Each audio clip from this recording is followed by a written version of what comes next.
Hello, everyone. Thanks for joining us this evening. I'm Helen from Oblong Books. Before we get started, if you have questions at any time during this evening's presentation, you can type them in the chat, or you can leave them in the Ask a Question module at the bottom of the screen, and we'll address them at the end of the program.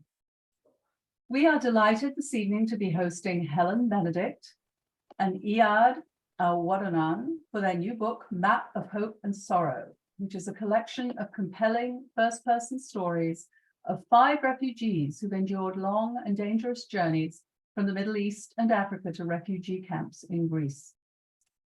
For those of you who'd like to purchase a copy of Map of Hope and Sorrow, it's available in both our stores in Rhinebeck and Millerton in the Hudson Valley and online through oblongbooks.com. And I'll post a link in the chat shortly when we get going. To introduce you to Helen Benedict, welcome, Helen. Helen has been writing about refugees for over 10 years. She's the author of 7 novels and 6 books of nonfiction, including the award-winning The Lonely Soldier, The Private War of Women at War, Serving in Iraq, and the novel Wolf Season. And she's a recipient of the 2021 Penn Jean Stein Grant for Literary Oral History and the Ida B. Wells Award for Bravery in Journalism. Her writing inspired both a class action suit against the Pentagon on behalf of people sexually assaulted in the military and the 2012 Oscar-nominated documentary, The Invisible War. Helen is a professor of journalism at Columbia University in New York. Eyad Awwadawnan, formerly a law student from Damascus, Syria, is a writer and poet currently living and working in Reykjavik, Iceland. Welcome, Eyad, where he's joining us from this evening. During his 4 years in Greece, he worked as a cultural mediator, translator, and interpreter for various NGOs, and he also published a featured article in Slate magazine detailing his own escape from Syria. Welcome to you both. We are fascinated to hear how this project began and to hear about the experiences you both had in writing this wonderful book. Welcome to you both. Thank you. Thanks a lot for having us. Thank you, Helen. Hi, Eyad. How are you? I'm good, and you? We should explain to everyone where we are. Shall you? Okay, well, I'm in New York and in my kitchen, and you're very far away. Yes, I'm far away. I'm in the ice country, Iceland. Yeah. You know, like it is, you have been here, and this time, like it is really dark and getting more dark. Yeah. We have only a few hours of daytime.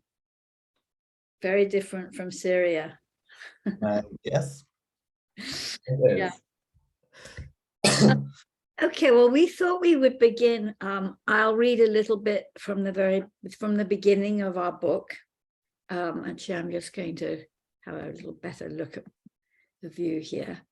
And then we'll explain a little bit about why we set it in Greece and how we met and how we did the work, and talk in more detail about the plight of refugees today. So the subtitle of the book, it's called Map of Hope and Sorrow, as you heard, but the subtitle is Stories of Refugees Trapped in Greece. And we will explain why they're trapped in Greece and what we mean by that in a minute.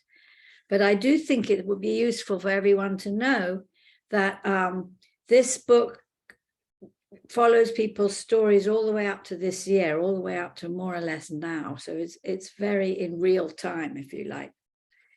So Eyad wrote the preface, which is his own story of escaping Syria.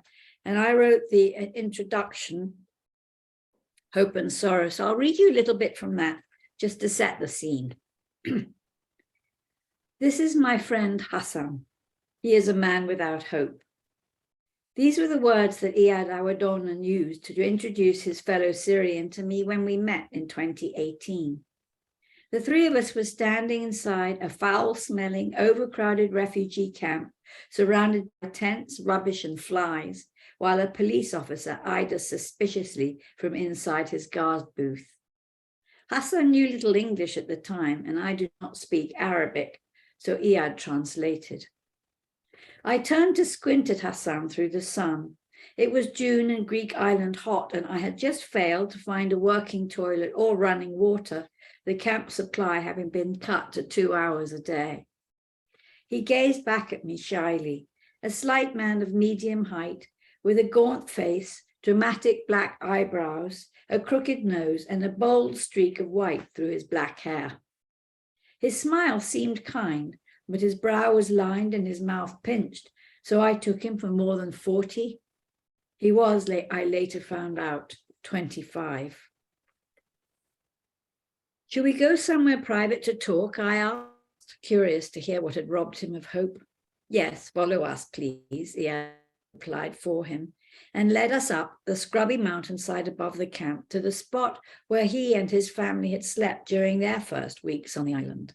There we sat on a fallen log in the shade of an ancient olive tree, encircled by clumps of brittle yellow grass and litter, and gazed out at sea. One of the many ironies that comes from installing a hideous refugee camp on a beautiful island like Samos is that from every angle, the camp looks over a view fit for the gods. The northern Aegean stretches in its glittering turquoises and blues all the way to the sky. The town of Vathi lies like a tumble of sugar cubes at the bottom of the hill below the camp, and the lavender mountains of Turkey rise in the near distance, the very Anatolian range under which Homer had Odysseus glimpse the torches of Tantalus. It is hard to escape the thought that refugees on Samos suffer a similar fate, taunted wherever they turn by a horizon that promises distant lands they may never see, a beauty they lack the peace of mind to appreciate, and the freedom they fear they will never find. Eyad, Hassan, and the other people I met on Samos, and the people in this book, embody an enormous change in modern history.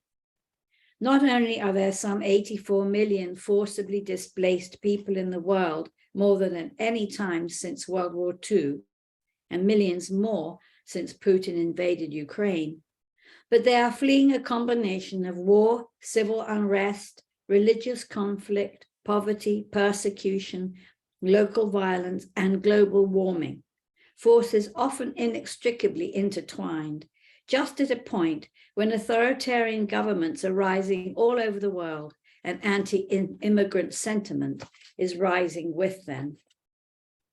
As a result, many refugees are being persecuted, demonized, and denied their legal rights, not only by those authoritarian nations, but within Europe, Britain, Australia, and the United States too, the very democracies that are supposed to protect them and that in some cases turn them into refugees in the first place.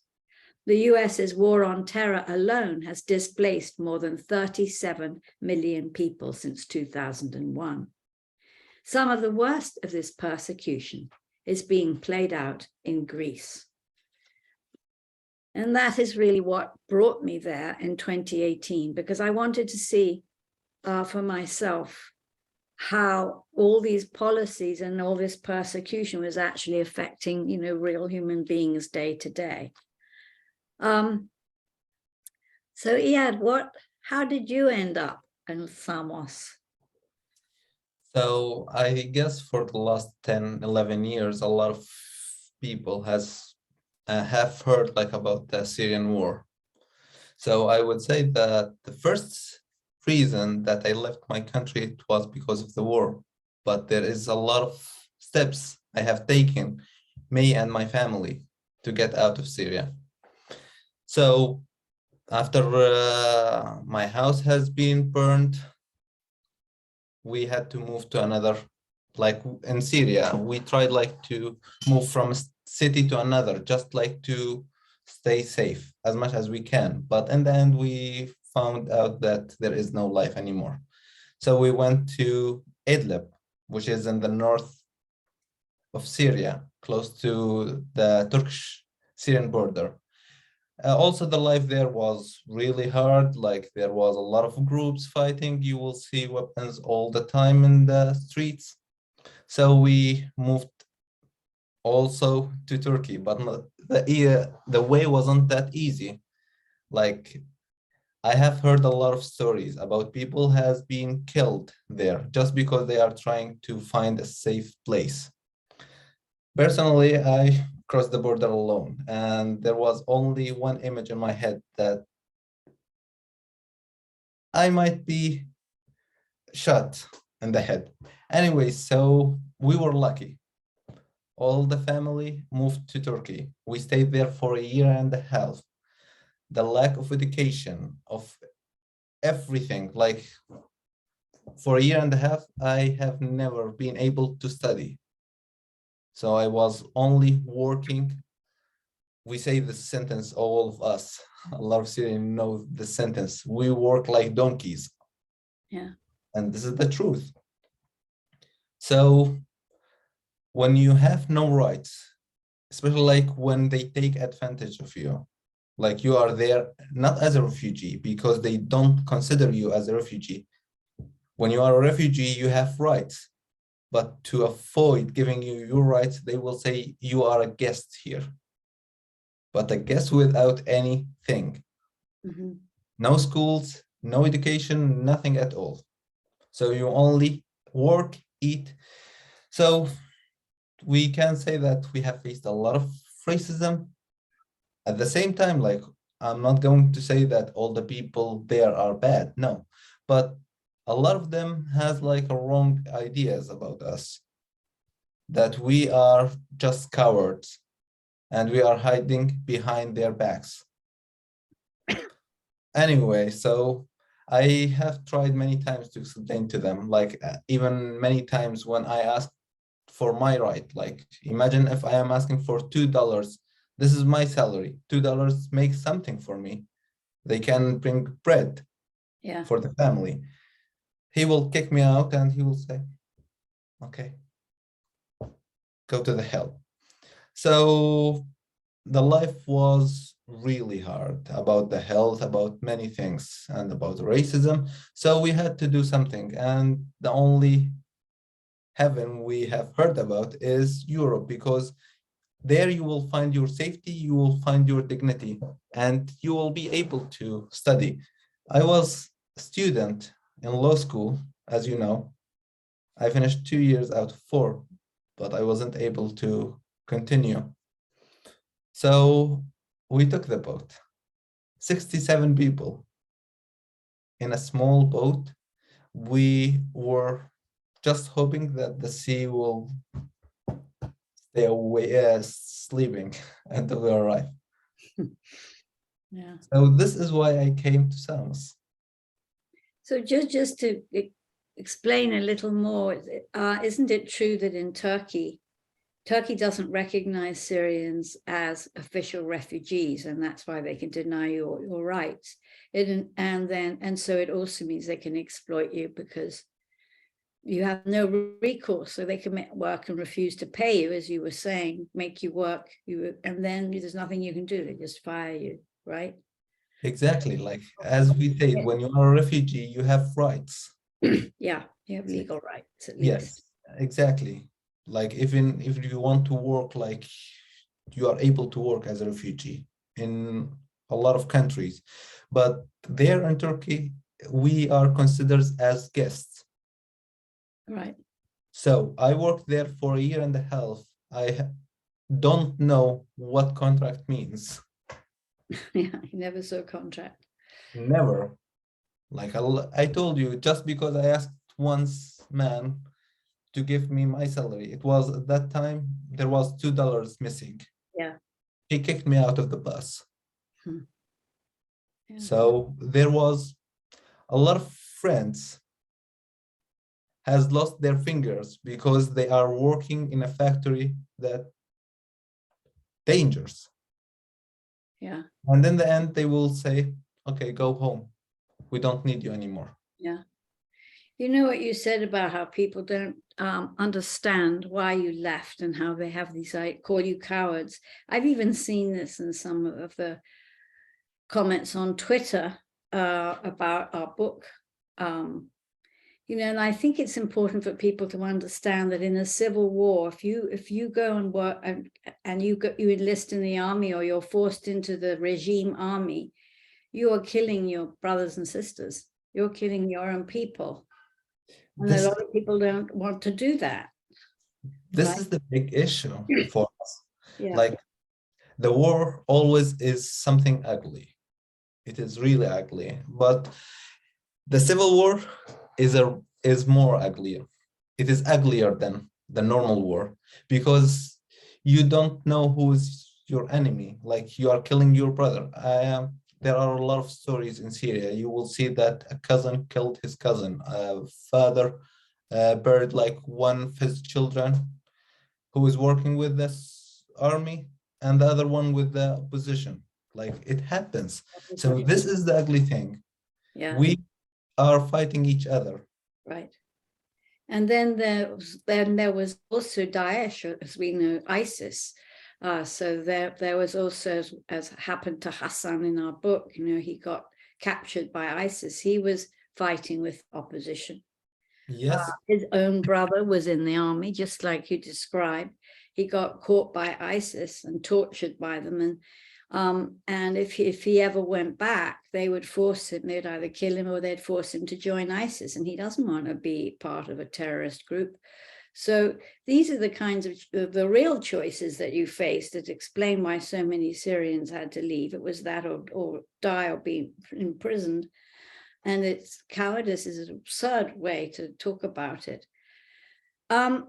Anyway, so yes, so when I went in 2018, Syrians were still the most populous of the people living there, the asylum seekers there. There were also Afghans, Iraqis, and people from some other countries, but mainly it was Syrians and Iraqis at that point. And then as the years went on, more and more people started to arrive from Africa too, and Palestinians and Yes. different countries in Africa. But let's talk a little bit about how we met, because it was rather strange. It was just such a complete whimsical thing. Like I remember the moment when I went into the shop, the stationery shop. Like you were wearing the blue dress and the hat. So I was asking for something, and you noticed that I was speaking English. Like what was really amazing that day, the smile, your smile. Like when you introduce yourself and invited me for coffee, but you know that day I couldn't because I was busy with something. Right. So just a small coincidence about this. Yes, we've often talked about this. Like, what was it? We just met in the stationery shop. I heard you speaking English. I saw you were being really, really polite and gentle with the Greek and the Greek shopkeeper who was quite a nice man actually. And yeah, he was not an anti-refugee type like some of the locals. And I just instinctively knew that I would like you, I think. What I was doing there is I'd chosen to go to Samos, not because all the other journalists and writers were going to Lesbos. And I knew that Samos had an equally bad, smaller, but even more overcrowded refugee camp there. So I wanted to go somewhere where everybody else wasn't going. And I didn't go in the official newspaper. I didn't go to volunteer for an organization. I just went to find people to talk to and see what happened. And the way I found people to talk to was just randomly, like I met you and I just accosted you and invited you for coffee, which must have been a bit surprising. This lady out of the blue, but it was a nice surprise for me. The next day, when we met in the camp, you were standing waiting to see the camp manager. Yeah, to like, see the camp manager. Right. Yeah. Like it was really, the weather was really hot. It was really hot. Yes. Yeah. And then that was the first time you saw Hassan with me. Right. So that's when the scene, the conversation I just read started. So it was the very day after we met. Yes. I had spent months setting up that that appointment with the camp manager, because journalists were not, she didn't want journalists in there, which shows you that they had something to hide. So I only got in by saying, I'm just writing a novel, I'm researching a novel, which was actually true at the time. And I have written a novel about it that's coming out in 2024.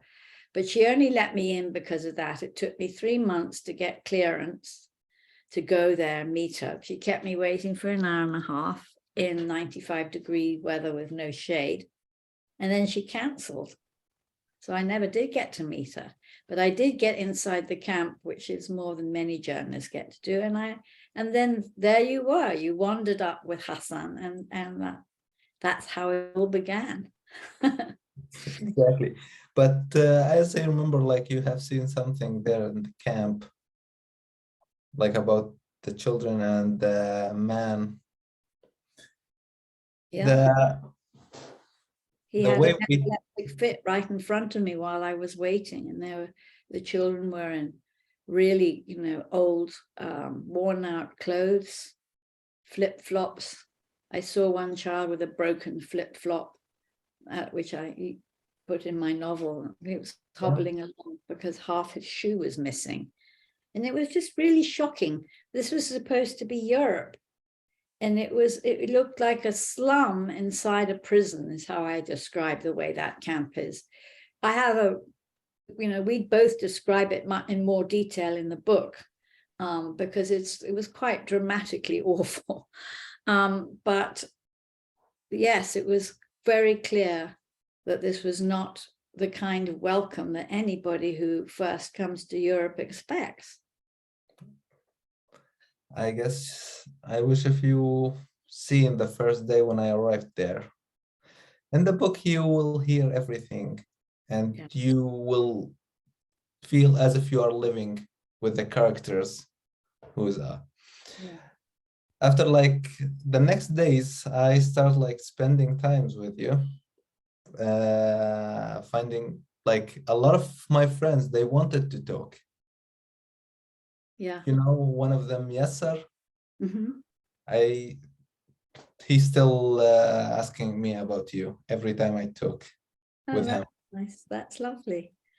Yes, so because part of the thing I was doing is I was asking people about how they were getting by in the camp from day to day.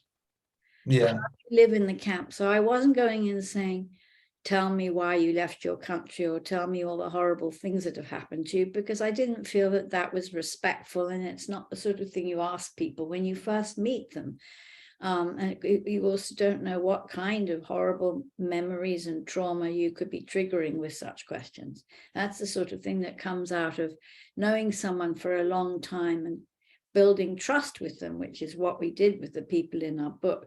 But people were very eager to talk about how awful it was in the camp, because everyone was pretty shocked by it, and they wanted the world to know, look how we're being treated. We're not criminals. We're exercising our international human right to request asylum because we have fled violence, war, and persecution, and we can't go home. And we're being treated like criminals. So people were indeed right eager to talk to me about that. Yes. So then you would bring me people. We would go for coffee or fruit juice or whatever people wanted, and you would be the interpreter. Right, and we did that for weeks. Yes. First summer. Days and days. Even we have like witnessed a lot of things. Yeah. Do you remember the police who was like searching asylum seeker? Yeah. Just for no reason except that this person, he is different. Yeah. And there was a lot of talk at the time, as there still is in the US, about what we call racial profiling, which is when the police stop you because you're brown or black, and search you, or accuse you of something for no reason, just beyond that. And that's exactly what was happening in front of our eyes, right? And it happened to you, right? The police just stop you, search your backpack, a lot of time, even like once in Athens. I know, like they made my friend take all of his clothes Oh, wow.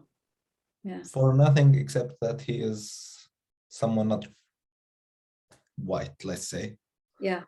He is in their eyes like he is from the Middle East or he's from Africa. So there is something suspicious about him. Right. Right. And gradually that got worse. When asylum seekers first started coming into Greece in large numbers, it was 2015, and most people were Syrians escaping the war. And at first, Greece, the local Greeks were sympathetic. I mean, they were bringing food and water So, and yeah, taking them in, and there was a lot of sympathy and kindness. But then when 2016 happened, Trump got into office in this country and started these terribly cruel anti-refugee and anti-immigrant policies, which kind of opened the door to much of the rest of the world to do the same thing. I really do think there's a very close connection between what was happening in Europe and Greece and what was happening here, because you can track how much worse it got. So then there was that deal made between Turkey and the EU, which completely changed the rules about what an asylum seeker has to go in. And this comes to what our subtitle, Stories of Refugees Trapped in Greece. Because once that deal went down, all of a sudden, people had to go through 2 interviews, one to make sure that they were, to see whether they could be sent back to Turkey. You had to prove that Turkey wasn't safe for you. And then you had to wait weeks, months, and later on years for the second actual asylum interview. So that meant that people couldn't leave the island for years. because of this, just the waiting itself, like mentally, how much it affects on you when you are surrounded in a place like that.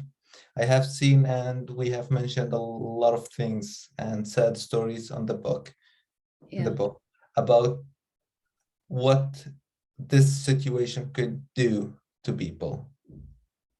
Right. Like sometimes you find yourself forced to do something stupid because you are out of control, because you lost your desire for this life. But at the same time, there is hope all the time. After, like, when we were spending our time together, seeing people talking about stories, I showed you my piece, the article, Right. and apparently you liked it. And I would like to say and mention, like, with your help and other friend, it won't be out. Well, it was amazing. I mean, this became very important later on, but yeah, so he had showed me this essay he'd written, which his lawyer felt would help his asylum case. So he just asked me to look over it really for the English, and I'd make sure that the translation would polish it up a bit, because I don't speak Arabic. And it was beautiful. I realized, oh, Eyad's a really, really talented writer. This is beautiful. So I polished it up a bit, checked with you, and I sent it to Slate magazine, and they published it as their cover story. And that is now the preface to our book. And that was one of the most wonderful days of my whole life when I got that news, and I knew I could meet you down in the town and tell you. It was really great news. It was like a beautiful day, really, and a beautiful moment when we were walking. And I remember this sentence still all the time in my memory, that maybe one day we will work on something together. Yeah. And look at us right now. Little did we know. So this was all 2018. I started going back about twice a year to Greece, and we met every time, sometimes in Athens, after you left Samos. mostly in Athens, right? And I was also going back to Samos and still talking to people, and I wrote some articles, one about the plight of women specifically, which is a chapter in the book, because they have very specific issues they have to deal with, which are tough, you know, especially women who are on their own. So there's a lot of predation and a lot of sexual assault they have to deal with and have already dealt with, and very little, I mean, no real protection and very little in the way of any kind of services. So I wrote about that. And then in 2020, I was going to go back, meet up with you, and we were going to travel all to some of the most remote refugee camps up in the north of Greece near Macedonia, because nobody was writing about those. No one. And it's very cold up there, to write about that. And we had everything set up. And I'm sure all the listeners know exactly where this is going, given the year, right? So we had our flights, we had our places to stay, I'd rented cars, we were going to have the whole thing set up. We were going to travel and do this together, and then boom, COVID, and I couldn't go. But you were in Greece, I was in New York, and I just thought, what about, you had such a brilliant interviewer. People just trust you. They open up to you. You have something about you, and you're a beautiful writer. And I thought, why don't we just do this together? And then you could interview people who are in Greece who speak Arabic, who you could see once the lockdown eased up in person, which I still couldn't do. I still couldn't go, and I will use my little tiny phone here and use WhatsApp to interview English speakers and French speakers who were in the camp over WhatsApp, or who were elsewhere. One of them was in Athens, until I could go back again. And that's how we began working together on the book, right? Exactly. One of the things about our book, like you will find, as we mentioned before, that there is 5 people and a whole chapter about women. So one of the things that important, that we did not write only about their life as a refugee. No, we made sure to write about their life before and after. Yes. There is important reason for this, because as we believe and as we know that our life did not start near the border of Europe, because we had lives before. We had dreams, we had goals. We were like going to schools. So we had normal life like anyone of you. Right. And we both felt it was very important not to do the usual journalistic thing and just pigeonhole everyone in their worst moment of trauma, or only talk to them about being a refugee, and ignore the fact that they had that people have childhoods, that they have families, they have fallen in and out of love, they have different kinds of careers, they have a whole life. And that was very important to our sources, up the people in the book too, because they too don't want to be pigeonholed as just refugees. They want to be seen in their full humanity in it. And they felt, and I think this is the essence of why this is so important, they wanted to be in the book because they wanted to push back against all the prejudices and stereotyping that we're hearing more and more about refugees, that everybody's a terrorist or a criminal, or that they just come to make money, or they're to drain our systems, or they'll change our culture, or they're not like us. And I think once you read this book, you will never feel any of those things again. You will never say they're not like us, even if the life is different than yours. The humanity is the same. And that was important to all of us. There was hard thing, because we have talked to a lot of people. A lot of our friends wanted to be in the book, but it will be too long. So yeah. Would you like to tell them why we have chosen? Yeah, sure. Yeah, so we ended up it was very painful to have to leave some people out. I mean, some people get small mentions, but we wanted to have a range of different kinds of people from different countries, different ages, different genders, different sexualities, different religions, and it's because we wanted to represent as much as you can with 5 people, the range of people who find themselves in this predicament. So we have Hassan, who you've already heard about, who's Syrian, from Manbij, which is a city right in the very north of Syria, right near Turkey. We have Asmahan, who you want to explain a bit about her. I think they will read about her in the book, but no, it is not funny. I'm trying to be funny. Asmahan, she is like a Syrian woman in her 40s.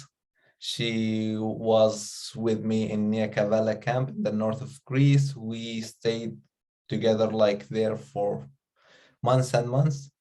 We were sitting outside of the container talking, and this is why we built this, because before we wrote this book, we were just, our only habit was talking about memories, digging, like just talking. This is the only thing we could do. And the other thing also, because she was pregnant at that time and she has her only child here in Greece, back in Greece, I would say that I was helping her with him. Yeah. And the only reason she got out of Syria to Turkey and to Greece, why? Would you like to tell why? I think I will let this for you, so you can. Right, it's a very dramatic story, and the other thing is, none of these stories came out of brief interviews. We talked to everybody in the book for months and months, and in some cases years.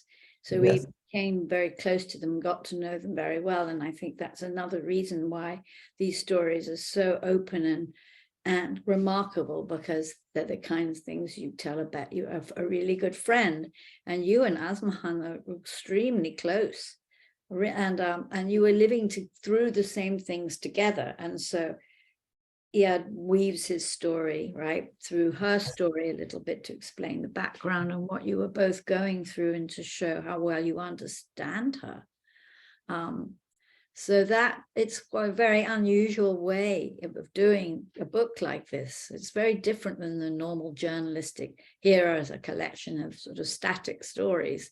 These are very alive. And I talked to also a young woman called Mursal, who is from Afghanistan. She was only 21 when I met her, and she escaped in 2019 with her family from the region where the Taliban had already taken over, which she explains in the book.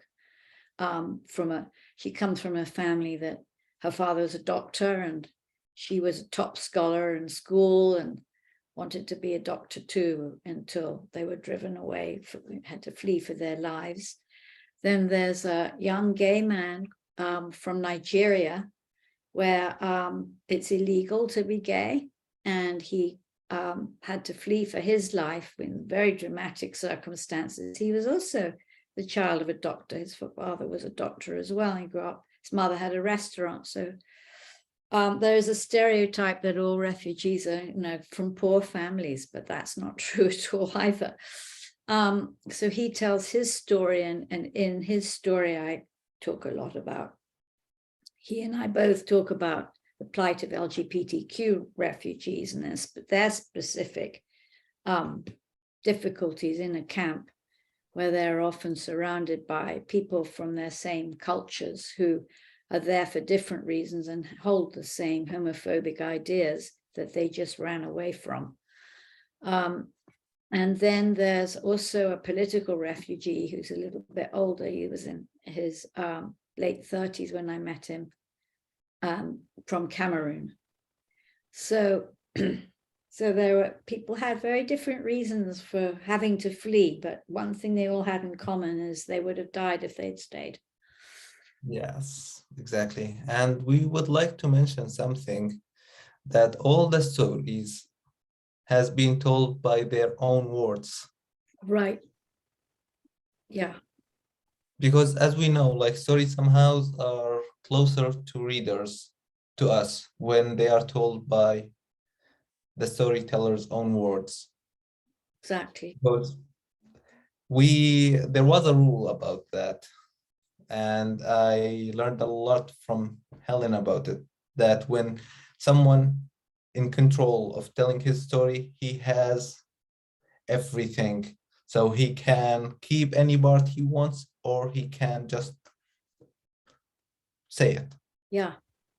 And again, it's about returning people dignity and respect to people who are surrounded by people who are always taking it away. And this is one of the awful things about being an asylum seeker and as a refugee in a hostile country like Greece. When you're made to not feel welcome, is you're constantly being denied your dignity and respect. People don't even really see you in a way. So that we wanted to just get out of the way and open the book up so people could tell their own story in their own words meant a lot to everybody. Marcel would probably not have agreed to even be in the book if it weren't for that. And the result was fantastic, because even though, except for Asman, who was speaking in Arabic to you, and then you translated, everybody else was speaking in English or French or a mix to me. And even if that wasn't their first language, they still have a real beauty in the natural poetry, I think, to their storytelling, which I think you can feel very strongly in the book. Yes. I wonder if we shouldn't stop for questions soon. We've been going on for quite a while. Maybe we should one more thing. Something. Yes. Like, what was the first reason about this book, why we wanted this book to be out? And as writers, or as like the characters, I would say like we wanted this book out is to change the way that a lot of people here in Europe or in the West looks at us as a refugee, that we are here only to steal their job or to change their culture or like to do something bad. No, we wanted to show them and to show everyone that we are normal people like you. We had like a normal life, and we had goals, dreams, and I guess like if you give us a little time to just know us, you will see. Yes. Exactly. I think that's very well put. I picked up a question from the Q&A. Somebody asked, Eyad, how long were you sort of stuck in the camp? How long did it take you to actually get out and get sort of processed through, if you will, and be able to start living your life? So I would say that I arrived on Samos Island on the 19th of August, 2017. Mm-hmm. And I moved from a camp to another. So I stayed in Nia Kavala camp until 2019, the end of it, but I did not get all of my documents until like the end of 2020, I guess. No, 2021. Yes. 17, so yes, 4 to 5 years. Do you think that's about average, or do you think some people it takes longer because it depends. If you were there like before the deal with Turkey, before 2015, you will just take a ticket and continue your trip to Europe. But after 2015, the deal, now you will stuck like 4 years. And later, a lot of people, they are still there. Yeah, it got worse and worse as it went. So each time I went back, the waits that people were having for their interviews and to be able to get off the island were getting longer and longer sometimes. I mean, weren't you there for about a year on Samos? Yeah. Yes, I left Samos in September 2018, Yeah. So, a year and a month. right. So, and that was fast compared to what's happened to people more recently. Yes. So, yeah, I mean, I saw you get this little stamp on your ID card that says when your interview is. There's also a red stamp and it's a blue stamp. And if you have the red stamp, you're not allowed to leave the island. And there are people who had their interview dates 3 years after I met them. So they were going to be stuck in this camp where there's no school, no jobs, nothing to do. One doctor for the whole camp. See, somebody had asked that question.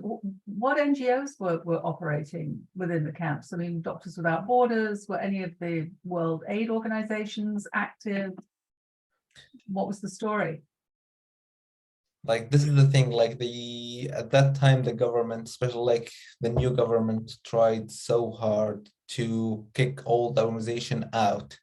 Like, for example, a lot of us, when we were in the camp, we tried like to escape to go to Samos volunteers. They have like a center when you can get like some peace, Yeah, reading or having a drink or talking. Yes. Yeah. But after the new government, like everything become hard on them before. Yeah. Actually, so we haven't mentioned that, but in 2019, there was a new government was elected in a very right-wing anti-immigrant government. They're still in power. And one of the early things they did was decide that they announce that any NGOs under a certain who weren't really big and well funded had to leave the camps. So a lot of the places that had been helping had to go. In fact, there's only one left. There was another, which was Samos Volunteers, which was the first one, and they're really great, and they're only ones there now. But this was happening in all the refugee camps all over Greece. So I mean, they're not just places to have coffee and tea. They have lessons. They have language lessons. They have centers for women. They have, it's like the only place you can get relief.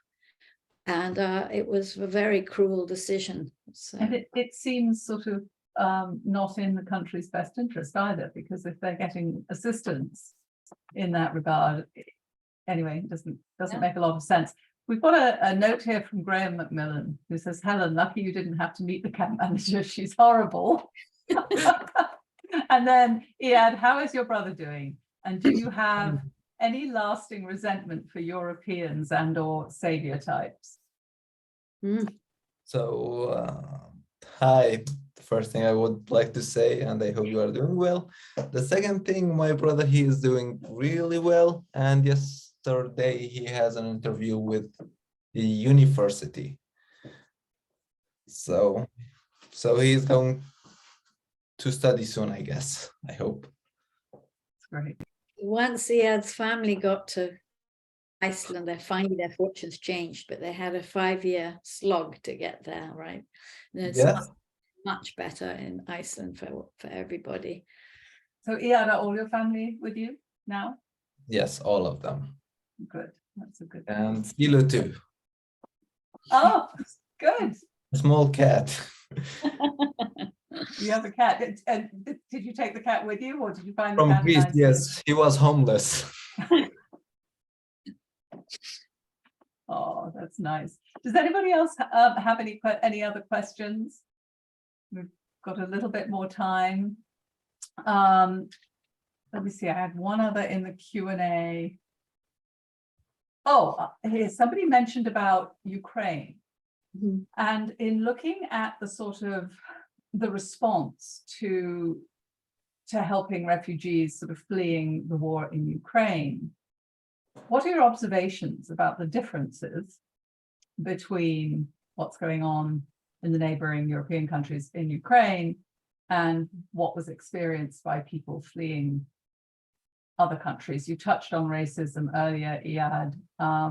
Do you feel like this has really highlighted that for the world to see? Okay, I just want to be honest about this. Like it is too early to say, but I would mention like, like in the beginning when they opened the border Mm-hmm. to Germany, like as we mentioned, Helen, before that the Greek, they were really nice. So we need time to see, but I think they have more chance than us or than the people from like Middle East or Africa. Mm-hmm. Somehow, this is what I feel. Maybe I'm wrong. What do you think, Helen, about this? It's true that there are kind of, at any given moment in history, there'll be the good refugees and the bad refugees, and the good refugees will usually be the ones who are fresh out of a conflict. So when the Syrian civil war first started happening, there was a feeling, there was a more welcoming feeling, as you said, than there is now. The same happened with Afghans just last summer after the Taliban took over. But there has been a really stark difference in the kind of welcome that Ukrainians have received. Even in Greece itself, there have been all kinds of rules waived, speeded up visas, instant job getting, homes opened, much more than you've seen. Free transportation. Mm. Yes. Yeah, and it's, it is a bitter pill to swallow. Nothing against them, of course. No. Of course, Ukrainian refugees should be helped as much as possible. But there is a kind of sliver of hope in this, which is that it shows that in spite of all the complaints and moaning about how there are too many refugees and it's too expensive and it kills our economy, none of which is true, it shows that if we want to, we can do it just right. Yes. And if we do it just right for them, why can't we do it just right for everybody? And we can. And there are experts who figured out just how, and we do talk about that in the last chapter. But there is a sign of hope in that, at least. Yeah. Yeah. I just want to mention, would you like to read the sentence of Marcel? Is there time for me to read a little? Absolutely, we'd love to hear it. So I mentioned Marcel, the Afghan young woman, and she'd been keeping a diary during her whole flight, very dramatic, difficult flight with her family, walking over the mountains between Iran and Turkey after they got to Iran from Afghanistan. She gave me some of her writings, and I've included it in the book. Do you know about refugees' dreams? If our country was at peace, we would never leave. No one wishes to live in a tent or a camp.